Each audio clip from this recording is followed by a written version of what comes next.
Yeah. Yeah. Yeah. Oh yeah. Move around the room. Dance with a partner in 3, 2, 1. Now you're jiggling, googling, dribbling, drooling. Touch a bum, touch a willy, touch a tit, touch a fanny, touch an eye, touch a leg. I'll take you home, yeah, Fred. If that's your real name. I thought it was something plain like Graham, John, Jack, Peter. Not something like Acapello, Chakasamata, chicken. Chicken, chicken, chicken, chicken, chicken, chicken, chicken, la la la. Hey, I had a few problems with the technology there. Decided to imagine the podcast. That's the chair creaking, not my old bones. I had to put the podcast first, I suppose, really, and just think I've got to ride with it. The podcast was like a snowy hill, and my words were a sledge, gently traversing ice. I used to love that when it snowed. Down near where I lived, there was these huge pits, like grass-banked pits. I think once upon a time they might have been some sort of mines. There's a lot of that around our way. I told you about when I got stuck down, and I was one of those kids that got stuck down a hole. We had the ambulance and fire engines and press, and it was all in. I told you this before, anyway. But there was a lot of that sort of stuff. Bluewater, the big shopping centre, is in an old chalk mine near where I grew up. And so there's a lot of holes around where I'm living, is what I'm saying. Where I used to live, I grew up around holes. I mean, that's the first thing I'll say to a psychotherapist when I find a new therapist. They go, okay, so tell us a bit about you, and I go, I grew up around a lot of holes. I grew up around holes, and I don't know if you know the urban myth, but in the song, I think it's I Am the Walrus by the Monkees, John Lydon says, he says, something about there being 20,000 holes in Blackburn, Lancashire, but if you play it backwards on the CD, so you need a player that will let you work with the lid up.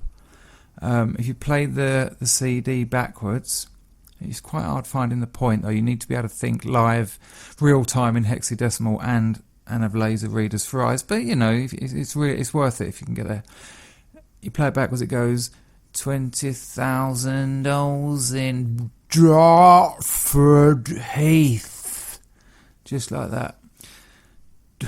I don't need to do it again. So that's really it's like Ermental down there, it is.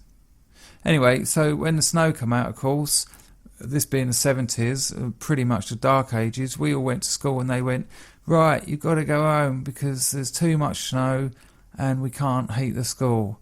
Whee! And then what we'd all do, everyone would go out, first things first. The richer kids go and buy a sledge, but they end up playing alone because they've got a sledge, and that's all right. But we had fun going and getting ours and stripping road signs for that lovely triangle bit of tin. You know, the one on the cover with the black man with a bloke and umbrella.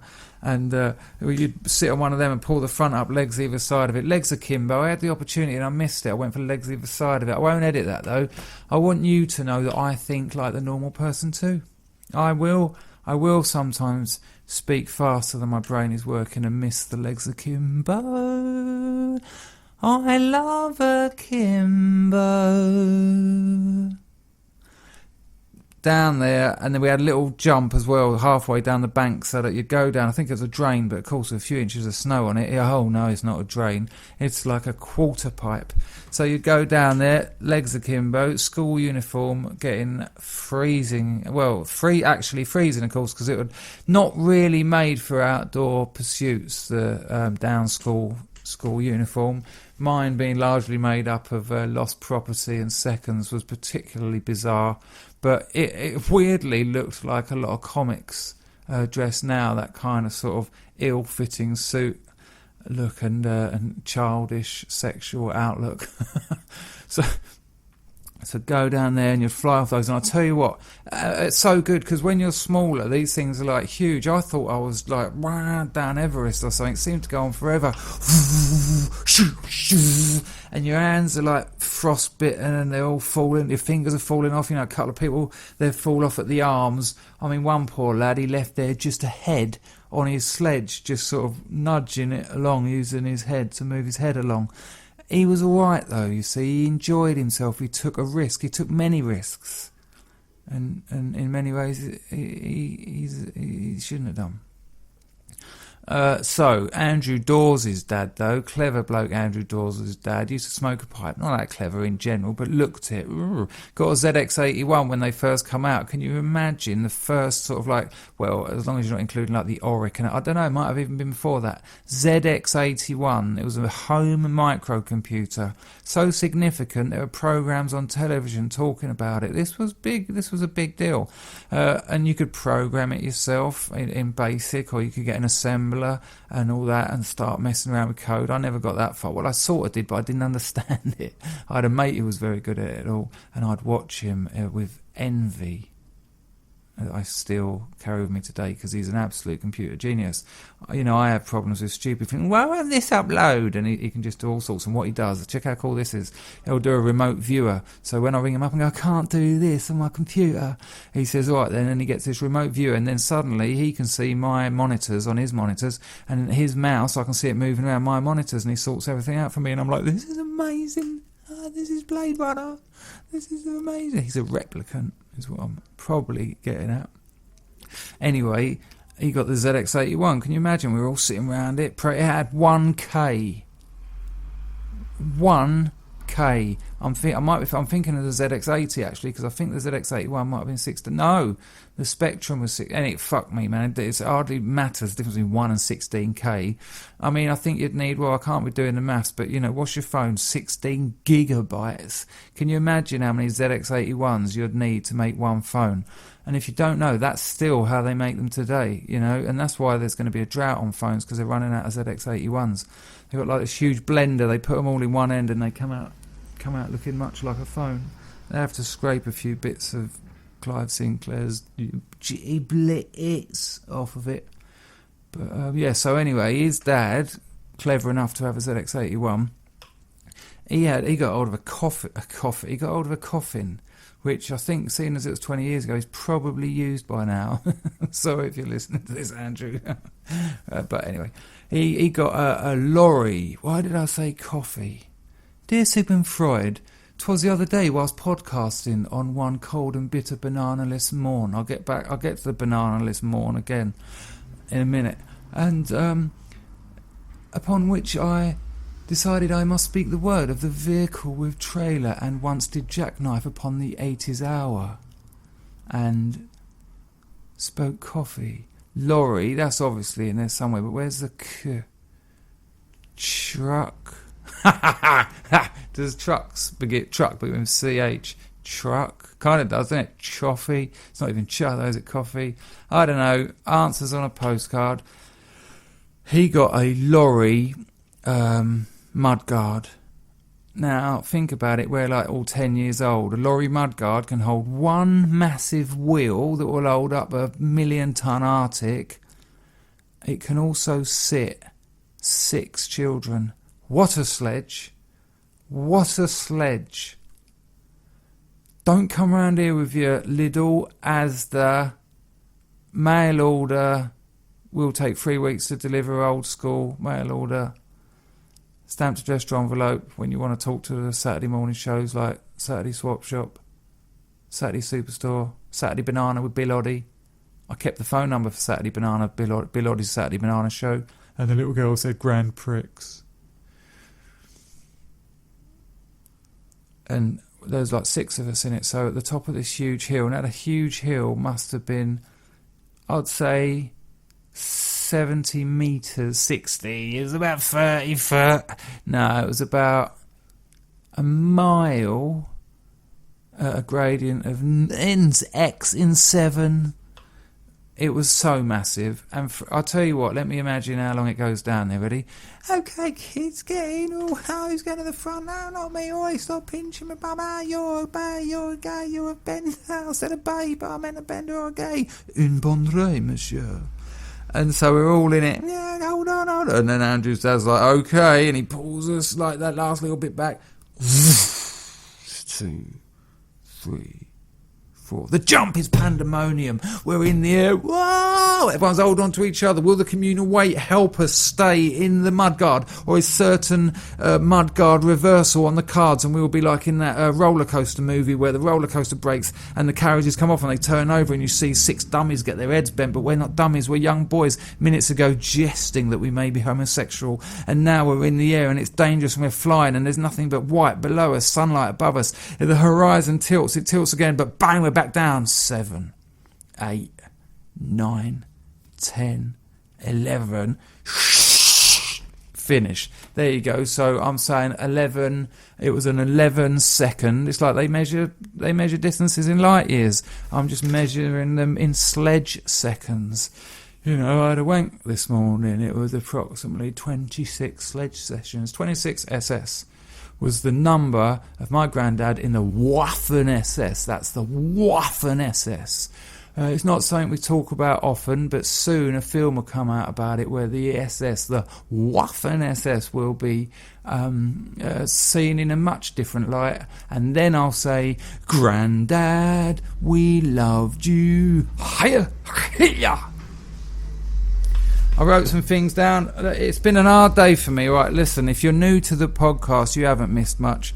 But we have a little joke where smack is actually, I say bananas. It serves no purpose whatsoever.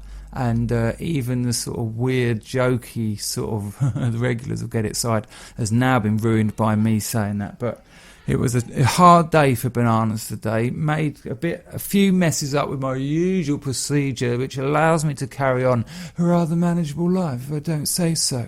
I mean, I end up giving life advice out at NA meetings, apart from the drug use, of course. Anyway, fucked it all up today, and then, just as I was like putting my clothes onto my sweaty, clammy, milky body that was starting to find the angles of the room threatening, you can imagine how bad things were, and suddenly, boop, beep, beep, boop, beep, prick, bang, tack, boop. Get out, John. Beep, boop. The Skype call noise. I'm like, oh no, and it's my business partner. There's a new partner I've taken into my huge business and to help me, and it's all really intense, and spreadsheets and software that helps allocate different sales channels, and I'm just, and he said to me, hi Chris, are you ready for the online meeting? They're going to take us through the Bright Pearl training, and I'm like actually doing a and I'm like, and I can't say no, because although he knows the score with me, and that's fair enough, this is just not. He does, you know. I don't want him to see me like that. So I just think, right, you can blag it. It's only going to be about 20 minutes. Just blag it. So sitting out, and it's an online meeting. So there's three of us there, me, him, and this trainer bloke, and I accidentally put the camera on. Now those two haven't got the cameras on. It's just audio, and. My business partner says, Chris, you don't need your video, and the bloke taking the meeting goes, oh no, that's all right, that might come in handy, you know, it's not a problem. And because I went, oh sorry, I should have said I wasn't sure how to turn it off, because although he contacted me on Skype to say it's happening, and actually the bloke running the training put us on some other weird one, so I didn't know how to turn it off, and he said it'll be all right. And then he said, I mean, we might be able to understand your, you know, if you're not following it, all that. So now, even though I didn't need to, I've got a camera on me, my business partner, and some bloke we've just hired for many thousands, and I'm just there, and there's sweat running down my face. I'm having to wipe it off with tissues. My nose is running. I cannot stop yawning. You got to know this. When you eat too many bananas, you pretty much don't yawn. It's weird because you're kind of shastered all the time. But it's not, yawning isn't one of the reflexes that suffers. And so when you start not eating bananas, one of the things you do quite a lot. So I'm there, cool, so I forget I'm on video because it's hard work. And also although I was withdrawing, I didn't feel too bad, but suddenly I'm in a stressful position, and the stress, nothing brings it up like stress. Well, it does, going without for longer. But apart from that, however you are at a moment, a bit of stress will make it worse. That's why rehabs are quite good. I mean, a lot of it I can't stand, but they take you out of your life. They don't let you deal with work or family or girlfriends or anything like that. And it's kind of helpful. And it's really bringing it up, and it went on for 3 fucking hours. Absolute nightmare. I'm just sitting there getting sicker and sicker, and of course as time's going on there's less and less chance of me being able to pick up something on the sort of off the cuff running around town. I ended up in King's Cross with a schizophrenic called Ron. Oh man. And I know the bloke from before, but he doesn't stop talking. Yeah, I were in war when I got plutonium poisoning. Yeah, the government are going to sort me out 25 billion zillion pound next year. He's been saying this for about 5 years. He can barely walk, he smells to high heaven, but he is sort of alright because he's never knocked me. He has knocked some friends of mine who I put him onto, but what's the old saying? If you don't tip the chauffeur, the car is under tipped as a job. So I was out of him, and then there was this weird American bloke come along, and then the weird thing about all that game, everyone wants to control everything. The bloke on the other end of the phone who says 3 minutes, 3 minutes, 3 minutes, 3 minutes for 2 fucking hours, seriously, 3 minutes, 3 minutes, then the whole ball game chased. Oh, I already come down that road, mate, I didn't see you, and then I think I saw the Babylon, so I drove back home. Are you still there? And now there's other people turning up, and they always do this. They want about 20 of you to get there so they can just do one drop, even though it brings it so on top. So on top. This is like King's Cross, 15, 20 men in ill-fitting tracksuits, massive coats, white skin, and I don't mean like they're Caucasian. All of them are like, if you look closely, you can see the veins and the blood moving under that fucking funeral drum they've got stretched across what's left of the skull. Notice how I say they. And everyone wants to control everything, so someone else is going to ring in. We should stand over here. No, we should tell him this. No, have you got mine? Get me mine first. Yeah, I was first. What? Hang on, and I just sit there, and I'm sure I'm contributing to the hideous dynamic in as much as they all are somehow. My behaviour will be annoying someone, I'm sure, but you can only see what's going on. And this poor American lad had to get a flight to Prague, and he was only stopping here like overnight, and he had an oxycodone habit, and he needed to get some. He thought he'd be able to go to a chemist and get some oxys. Good luck. So he realised he had to score some opiates on the street, and he was there. He missed his flight. He absolutely missed his flight, and for no reason that these people were arseholes.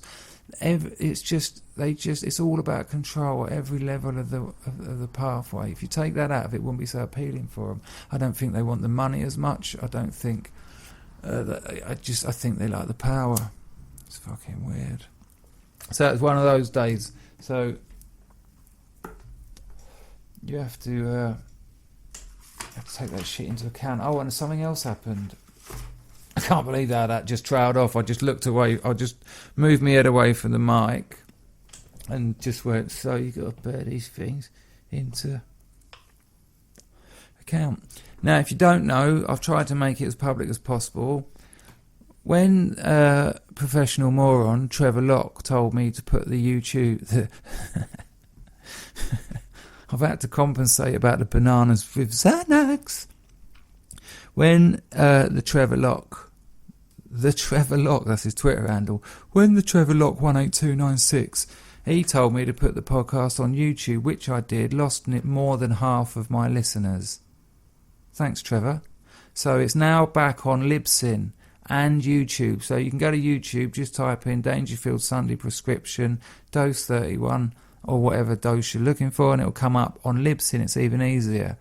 Danger SP... That's Danger SP for Sunday Prescription .libsyn, which is libsyn.com. dangersp.libsyn.com. This is Dangerfield FC, the football club. Need to open door.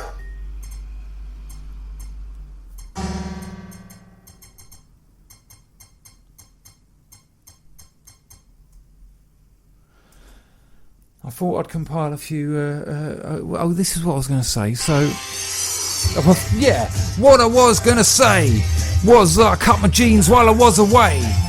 When I got in, I realised it was a motherfucking jeans too. So I had a bath this evening, and because I built up quite a covering, I was like a honey, no, not honey, you know those glazed donuts? They've got that sort of 1 mil sort of translucent crispy butter sugar. Oh, I love those bad boys. I can well eat. I eat them like polos. Put me 20 ring. Get 20. This is what you need to do. Get 20 ring donuts. Put them all in a line. Wrap them up in silver foil, and then nick a polos poster off a wall somewhere. Chop out a significant part of it, which carries enough semiotic symbolic information to be recognised as polos. Wrap that round the silver foil. Then walk round the streets. And when anyone looks at you, just look at them and go, yeah, oh yeah, and then sort of keep walking. Go to a densely populated place where they're sitting, possibly eating, yeah. Undo your air quotes, giant polos, yeah, to produce your first ring donut of the day. And that's magical. And turn to them, and as you start eating it, just go, yeah, oh yeah, this is what's happening right in front of you, darling. Oh yes. Then lean forward, straight in their tea. Now, this is your opening gambit. This is where you get to actually make contact. Before then, it was easy performance to all, one and all, yeah? That's basic. That's easy peasy work. Now you're going over there, boom, bang, in the tea, right? This is your opening gambit. And what did I teach you last week? Every opening gambit must contain gusto. Yeah? EOGMCG. Every opening gambit must contain gusto. So when you go with the ring donut, already have a bite taken out of it. Why? More spongy, obviously, no protective glaze edge, just the beautiful, delicious, doughy sponge inner, yeah? Straight in, slight squeeze, look at them, eye contact. If there's 3 of them, go wham, bam, bam, bosh, bosh, bosh. 2 eyes, 4 eyes, 2 eyes, 6 eyes, 2 eyes, 8 eyes. Straight down, missed out 4 eyes, she's wearing glasses, donut goes in your mouth, turn around, look back, anyone sorry? Me neither. Lovely. Turn round, finish donut, easily, simply, let it build up in your side cheeks. Use your fingers to unhook it from the top of the roof of your house, if you flicked any over there. If you didn't, just go for the roof of your mouth and take that out. Right, turn to your side. There's the rugby team. Yeah, they've got forearms like your thighs. Does that bother you? Course not. What happens next? No problem. Hand the Rolos over. Rolos that you brought in your other pocket, put them to one side, hand the polos over. They saw the donut kerfuffle. Why did they? Because you alpha mailed them. They know it. They're right down there now. Miles away from you. Just keep saying that to yourself whenever you're in this kind of situation and you're about to get the shit kicked out of you. Just keep saying, they're miles away from me. They are so far. Yeah. Take the donut out, put it on the table. Who's first? There's 20 left. Let's go. And you're in. They're all in. The women are laughing. They're loving it. What have they seen? They've seen you come over. Oh, yeah. You get what I'm saying? You dipped your giant polos into their tea, but it was a donut, yeah? They like that. The polo donut paradigm. Tell me a woman. Find me a woman who doesn't like that, of course.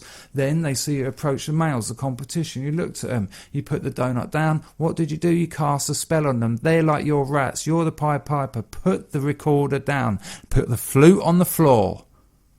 Put the oboe in a crib. Turn back to the women. Say, you, let's go. And where are you taking them? To a lovely dinner somewhere. The Dorchester Hotel, perhaps. Lovely. Looks gorgeous in there. Go down. What would you like? Me too. I've had that before. Hello, Gideon. This is Gideon. He's the waiter here. Call a waiter, whatever name you want. They never, ever, ever correct you. It's beautiful. You are marking up those points to be an utter twit, and you cannot fail with these. Nice one, Gideon. Get the ladies something to drink, and before they suggest it, say, do what you do for all the angels. Oh, yeah, lick your finger and put it in the air and go, tss. Anyone else feeling like a nuclear war?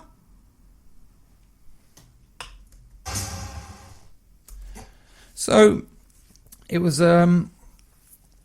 Yeah, something, I don't know, something contagious. We had to bring in tanks from the west, of course. And they were a fine bunch of guys. Yes, they wore green berets. The kind you find in a second-hand store. When I got in the bath to take the ring donut off of me, you know, from being up in King's Cross, and as I've sort of got in, I have it boiling hot. I like to wash all my sins away. Will you wash all my sins away? Doesn't work. Burns you though, which is a lesson from the Lord. So I've dipped myself in, and as it's got to the back of my thighs, oh my Lord. I mean, I'm already getting that thing, you know, because you've got your feet in and your bum in, and if you get out because it's too hot, you got a little red sort of pair of pants on and a little red pair of socks. It's quite beautiful. It's quite beautiful. You know, that sort of thing's quite beautiful. Realise there's some kind of injury on the back of my leg, so I put my finger around there and I feel something, and it feels like, I'll tell you what it felt like. It felt like somewhere along the line I'd sat on a piece of spaghetti. The spaghetti, however, had dried, probably through the denim, not the skin. I don't think I'm a spaghetti absorber. Are you? Do you rub DMSO with spaghetti and try and absorb it under dermis? Doctor, have you seen my dermis? Have you seen my epidermis? Ah, speaking of dermis and epidermis, my ear blew up again. Oh yeah, that's right. Too much mucus in the inner ear, can't get out, blows your eardrum. Get out! Emergency escape, blow the eardrum, he won't mind. Ah, shit. Hello? Is it me you're looking for? I can see it in your eyes. I can see it in your smile. You're all I ever wanted. My arms are open wide. Tell me how to win your arms, 'cause I haven't got a clue. I felt like it had fallen off and left a little bit. That's what I'm saying, just a touch. You know when you buy a little, like, tenth of a litre of Ribena? I don't think they're sold. Hey man, I want a fifth of Ribena. You know when you buy a Ribena carton, you take the straw off, and there's like what remains of a straw upon the box. Just its ghostly outline haunting the glue that remains at either end. You know what I mean? You can see the fucking glue on the thing. That's what I thought I had on the back of my leg. Perhaps someone out there knows someone who drinks Ribena with spaghetti and will be able to put me onto this person. So I've got up and looked in the mirror, and it's fucking massive. I've been lacerated. I have been injured. I have been scraped and scratched. I've been stabbed, violated, attacked. And I don't know where. I don't know who. Maybe they'd given me Rohypnol. Maybe I'm still asleep, dreaming that I was stabbed in the back. There's this huge long line on my leg, and so I washed it out. I'd done the old by which course I mean putting contraband benzocaine all over it so I couldn't feel a thing. And then just cleaned it out. No dramas. It was great. It was like working on a bit of old meat, and in many ways it was. So that was all right. And when I come back in, I thought, well, I wonder when I'd done that. And I was trying to, you know, it was inevitably my time in King's Cross running around with schizophrenic John. Oh, I got strontium 90 stuck in my eyes. I can see like 20 times more colours than anyone else. No, it's mad. It's a curse. He's got that humble brag thing about him. He'll say something which is essentially making him out to be some kind of Superman, although he can barely walk, and, you know, you can snap his finger off by putting a coin on it. He'll say these things, and then he'll be like, you know, but it's not. It's you know, with great power comes great responsibility. That sort of thing. He's got this thing that he's got strontium 90, but each week is something else he's heard on the news: depleted uranium, plutonium. I don't know, and it means he can see more colours, more tones. And the other week he was hinting at. But even in there somewhere, he knew that it wouldn't be accepted, and he wouldn't want to expose the navel of the story and thus threaten the unravelling of the absolute untruth of his existence. But he was hinting at he had the ability to see things slightly in the future. And this is why you know he's not properly mad. And by schizophrenic, I just mean he talks a lot of shit. So, the weird thing about that was, of course, cut on my leg. What did it mean? Yes, cut on my fucking jeans. Now, I've only got one. I own one pair of jeans. I usually wear suit trousers, but I have a pair of jeans. And when you've only got one pair of jeans, you get a nice pair. And I paid a fucking fortune. They're nudie. I bought a pair of nudie jeans before, but I ended up giving them to a mate because I don't know what I did. He looked like he needed them. He had them taken in and made him look like a homosexual, but I think that's the look he was going for. He's got the haircut. But I got this pair of nudie jeans, and they were way expensive. But if you're only getting one pair of jeans and they had all these deals on them, they'll take them up and that when they start going at the bottom. If you want, they'll fix them for like 8 years or something. They'll re-rivet them, put new zips in. But they've got this crazy kind of weird sort of marketing gimmick where you don't wash them, and that suits me fine. Right, I've got suits that I bought. I got one suit that I bought 8 years ago. It's been dry cleaned twice. And that's all it needs. It's impeccable. I do wear underwear, and I don't piss all over it. Weirdly enough, that was the first suit I ever had made for me, and the part of the fabric, Holland and Sherry, finest cloths in the world. The colours or something was set using horse piss, traditional sort of. This sort of they call it a lock keeper's check or something. It's most people think it's a Harris tweed, but it's not. That's a very particular thing. This is a lot smoother than that. Anyway, I talk about shit all night. Yeah, that's been washed twice. So these nudies, you don't wash them. But what I do, I air them. I mean, they did get washed once when I wore them to Thailand and I shit in them. I didn't even know that was part of the story, and it obviously is the highlight. I sort of done a shit in him on the plane because I was in a bit of trouble and all this. I went out there to get clean, which is stupid. You don't get to choose when it starts. I'm on the plane feeling all sorts of hells. And so she washed them then, but they haven't been washed in years. I hang them out to air them, and I must admit they look absolutely lovely. Just like my old man's old jeans they are, when they didn't wash them because they couldn't afford to. In many ways, I hold my nudie jean situation up to the heavens, to the memory of prisoners, slaves, and other people who originally wore jeans. If I'm right, I think that's what happened, and then they kind of become fashionable. I'm not sure if cowboys wore them first. I think it might have been convicts. I don't know. So anyway, they've got a fucking slash down the back. You know what? I'd rather have two in my leg than one on my jeans. One on my leg's going to grow back. The one on those jeans isn't. I have not washed them for years. And now look what happens. You can't buy that stink. You can't buy the sheen on the shins made up of God knows how many body fluids and how many different peoples. The food I've dribbled. The sushi that's slapped down onto that thigh and been pushed in slightly as my 4 o'clock in the morning hand can't quite grab it. The salmon I have shared with those jeans. I got in a bit of trouble. That's the delusion. That's the kind of world I live in, that kind of level of delusion. This is the trouble I got into. About 5 people complained that politics explicitly, or especially anti-feminist and anti-Islam politics, have been making their way into my podcast and ruining the earth. Well, I am not sorry about that. I must admit, I listened back to the last one. I don't always do that. And I did think,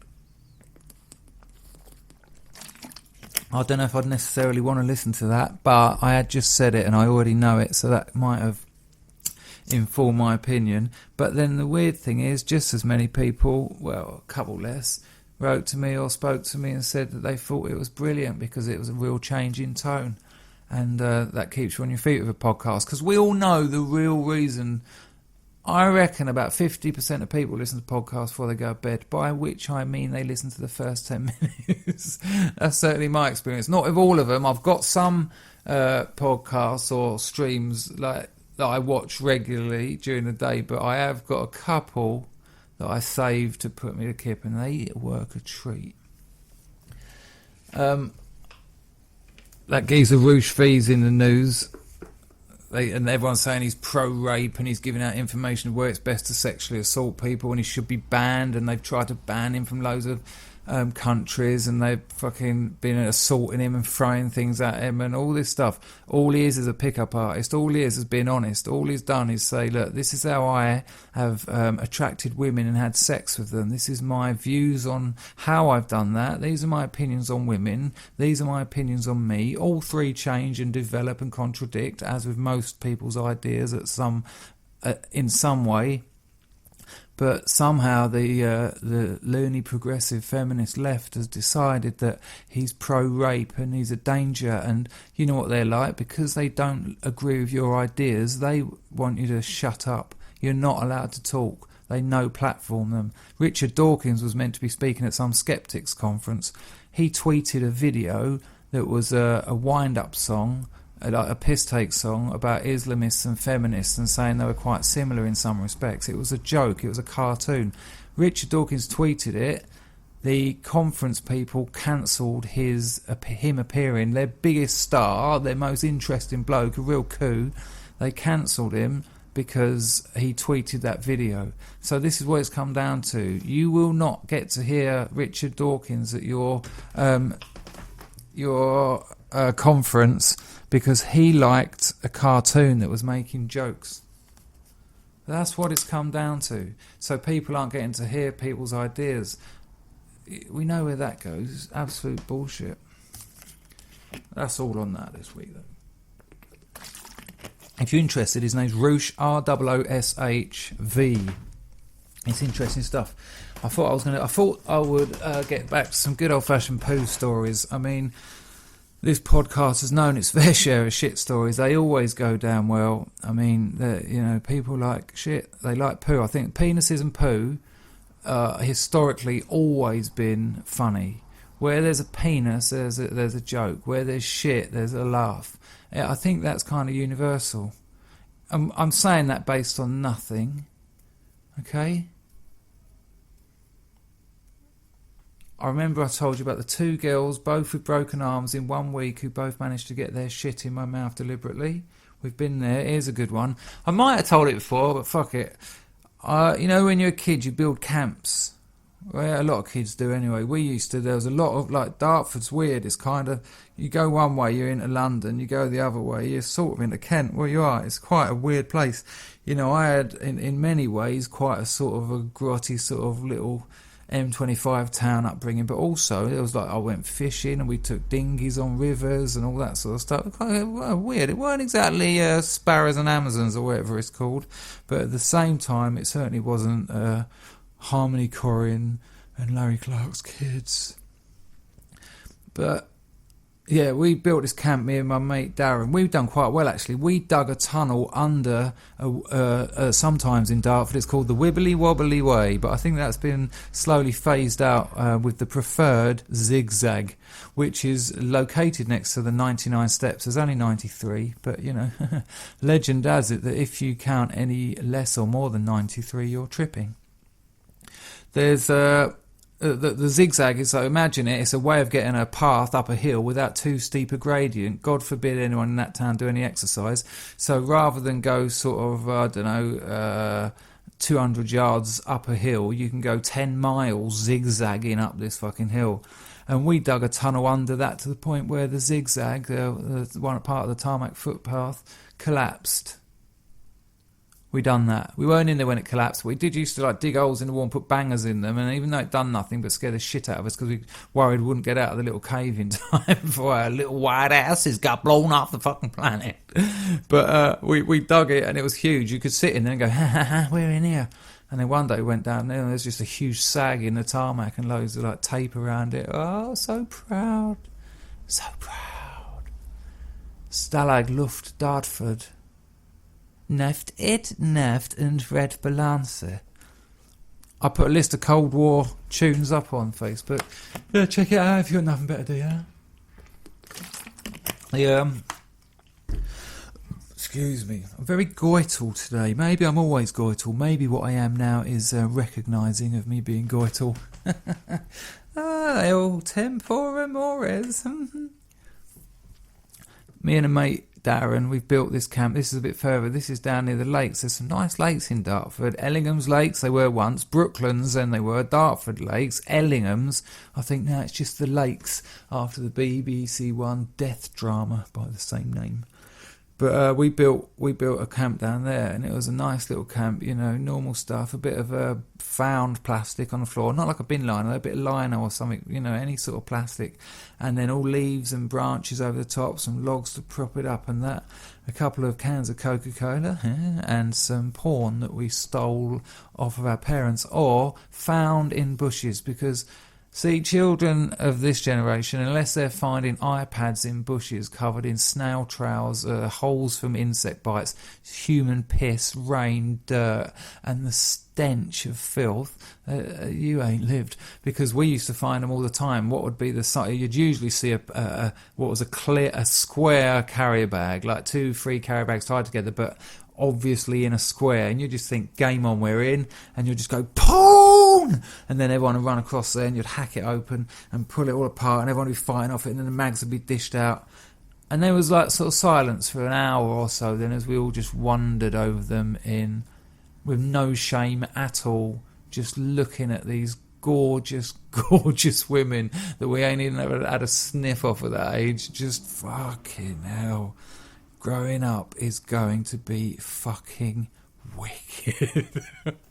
So we got a bit of porn in that little tent, but like I say, it was always like had little holes in it where insects had nibbled at it, and you know, you'd be looking at this beautiful woman, but she'd have like a hole in her eye and like a sort of a silver trail from a snail across her body, like the shittiest bit of spunk jewelry you ever seen. So we got some of that, and then I had a fake poo, right? I don't mean I had one, I didn't sort of sit down and have a fake poo, but I had one like in my hand. Well, I bought one like a toy, you know, joke shop, fake poo, and it wasn't like the traditional curler that we get, which is usually a bit too, but it was like a little log. And so we're in the thing, and we were squatting down, and you know what squatting does, makes you want to have a shit. So, well, if you do it for long enough, you know, and you need a poo, obviously. I mean, you don't just squat and need a shit, I don't think, maybe. And so we were shot, and I realised there was a bit of pressure on my anus, and I thought, well, now's as good a time as any. So I've gone, hey, watch this, Darren. And I put my hand down my shorts, and I pulled out this little toy turd. Toy turd. And I've shown it to him, and he sort of looked at it and he went, yeah, what's this? And my heart started thumping, man. I knew what I had done was wrong. And he put his hand in his trousers, and I could see by his face he was having to work some muscles he hadn't previously worked voluntarily, and not that had been encouraged by the forceful nature of a large turd. And his finger must have been right up his arse. He was, I was thinking, you don't need to do it, but I couldn't tell him, not now, it would be well worse. And then he finally pulled out this little stipple of shit. Like, I think I've said this story before because of the stipple. Look at that, 32 podcasts, and I'm repeating myself again. But it's a cracker. He had this stipple, like it went to a little point where he just hooked it out of his arse. And so I've just gone, yeah, yep, and then like pretended to wipe my hands on some wet leaves outside, and he followed suit, and he took the hint. It was good, and we never mentioned it. I you know, I still know him, and I don't go, do you remember when you pulled some real shit out of your little bum? I'll tell you what they reminded me of. We had another one at school. There was 4 of us, me, Wayne, Jason, Darren, and Darren. So, you know, 5 of us. Wayne went to the toilet, and I said to the others, I said, listen, this was the little shit I was at school. I went, listen, when Wayne comes back, we're all going to pretend that as part of puberty, we're about 14, 15 now, so as part of puberty, you have this moment when you sort of do a cum of like all like schmeg, all like dirty, grotty, scuzzy stuff. Yeah, and we'll all talk about when it happened and we'll see what Wayne does. Horrible. What a horrible thing to do. Ooh. And they're all in for it, so I like to think they were worse, because any nutter can be cruel, but to do it because someone else suggested it is stupid and cruel, and they're far more dangerous. Look at me trying to get myself off une hook. So he's come back and I went, when did it happen to you, Darren? And I've got to say, these lads put on a RADA performance. It really was rather dramatic. And he went, well, I was in the bath. I went, so what happened? He went, well, I was just laying there and I looked down and my cock it all just sort of come out, like, sort of all like, looked like green yoghurt with bits in it, and we all went, and Wayne was like, and as soon as I saw that, I thought, no, what have I suggested here? What was my motivation? What did I desire here? Because all that's happening is that poor kid there is getting humiliated, and I couldn't stop it. It was like a beast I'd let loose in my own consciousness and Wayne's future. And another kid went, no, I was in bed when it happened. He said, I could feel it coming out. I just looked down and thought, yeah, at last. I've been waiting for years. And I was thinking, fucking hell, elaborate. Have you been method acting? This geezer's been doing Meisner technique. Yeah, it came out like I was looking at it. I was looking at my cock and I was like, what, you coming or I coming? And my cock was like, well, you coming or my coming? And then this has carried on. They're like, what about you, Chris? And I'm thinking, oh, fuck, what do I do? What do I do? What do you think I've done? There's two options, really. Well, there's a few options, but look. Did I do the right thing, the honourable thing, and go, it didn't happen to me. I made it up. You lot went along with it. Try and catch Wayne out. Who's been caught out now? Eh? Cruel and stupid 4? 3? Or did I say, it happened to me just the other month. Yeah, now I know I can come. What about you, Wayne? When did it happen to you? When did it happen to you? That's what I did. I put it on him. They would have been fine going along with it. They'd have gone, no, you can't. And everyone would have been happy. Wayne would have thought I was great. But no, I said, when did it happen to you? And he went, yeah, I was in the bath as well. And you know what? The best thing happened, though. No one said a thing. They all felt exactly the same. No one went, nah, you wanker. Which they usually would have done, without a doubt. But I think they saw the maybe I like to think they saw the vulnerability of that kid and how delicate he must be. Because to put that on him, to say you went along with something that wasn't true, why? It means so much, and it would have meant so much, and no one went with it. So what I'm trying to say is I might have a lot of shitty, bad, horrible ideas, but the universe conspires to balance things out in the way of the Force. Right. Don't forget, you can pick this up on Libsyn and YouTube. I've got Mercedes Carrera, porn star, and feminist basher coming on soon. I've just got to work out how to fucking record the video. I'm going to get a few other guests too. Subscribe to the YouTube channel. It makes me feel like I've got hardcore fans, more than 25. This is such a failure, this podcast. I love you, even when you can't love yourselves. See you later.